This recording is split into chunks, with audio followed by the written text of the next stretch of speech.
तारक मेहता के प्रोड्यूसर का दावा, शैलेश लोढ़ा ने केस नहीं जीता, बताया कोर्ट में क्या क्या हुआ। नमस्कार दोस्तों, स्वागत है आप सभी का हमारे यूट्यूब चैनल में।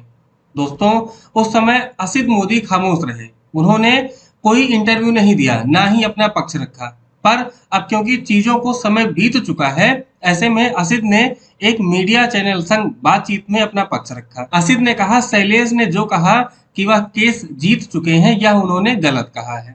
इस साल की शुरुआत में खबर आई थी कि शैलेश लोढ़ा तारक मेहता का उल्टा चश्मा के प्रोड्यूसर असित मोदी के खिलाफ केस फाइनल किया है, जिसमें उन्होंने कहा है कि उनकी मेहनत के पैसे नहीं दिए गए हैं। कई महीनों की सैलरी मेकर्स ने रोक रखी है। हाल ही में इस पर अपडेट आया कि शैलेश असित के खिलाफ यह केस जीत चुके हैं। असित शैलेश को 1 करोड़ रुपए देंगे।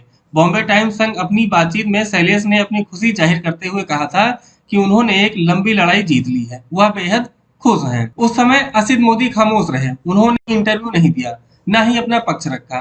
पर अब क्योंकि चीजों को समय बीत चुका है, ऐसे में असित ने टाइम्स ऑफ इंडिया संग बातचीत में अपना पक्ष रखा। ने कहा, शैलेश ने जो कहा कि वह केस जीत चुके हैं, यह उन्होंने गलत कहा। कोर्ट ऑर्डर के मुताबिक हम दोनों की आपसी सहमत से सुलह हुई है, ना कि वह केस जीते हैं। शैलेश ने जो भी कहा, जो भी आरोप लगाए, वह क्यों लगाए, इस बात से हम काफी सोच विचार में हैं। आखिर उन्होंने ऐसा क्या कहा, उन्हें इस हद तक जाना पड़ा। इतनी तो कोई बड़ी बात नहीं हुई थी, पर जो हुआ जाने दो। हम तो अब यही उम्मीद करते हैं कि चीजें शांत हो जाएं और लोग फैक्ट्स को ट्वीट करना बंद कर दें।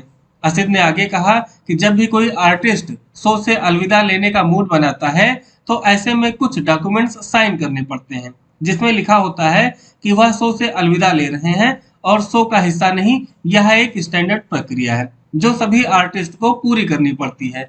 शैलेश ने ये डॉक्यूमेंट्स साइन करने से मना कर दिया। हमने उनकी कोई पेमेंट नहीं रोकी थी। उन्होंने डॉक्यूमेंट साइन करने के लिए कहा, लेकिन यह तक पूछा कि अगर उन्हें डॉक्यूमेंट्स में कोई दिक्कत है तो बता दें, इस पर हम बैठकर बात कर लेंगे। इस पूरे वाकये पर बातचीत करने के लिए हम लोगों ने मीटिंग भी करनी चाहिए, पर शैलेश ने बैठकर बात करने की जगह एनसीएलटी नेशनल कंपनी ट्रांसल्यूशन का दरवाजा खटखटाया। उनसे कहा गया कि उन्हें उनके हक के पैसे नहीं मिल रहे हैं, सैलरी रुकी हुई है और इस तरह हम पर केस हुआ। असित ने कहा, शैलेश ने हमारे साथ 14 साल काम किया और वह हमारे परिवार की तरह है। काम के परे हम लोगों ने उन्हें बाकी चीजों में काफी सपोर्ट किया। प्रोफेशनल फ्रंट पर देखें तो हम लोगों ने हमेशा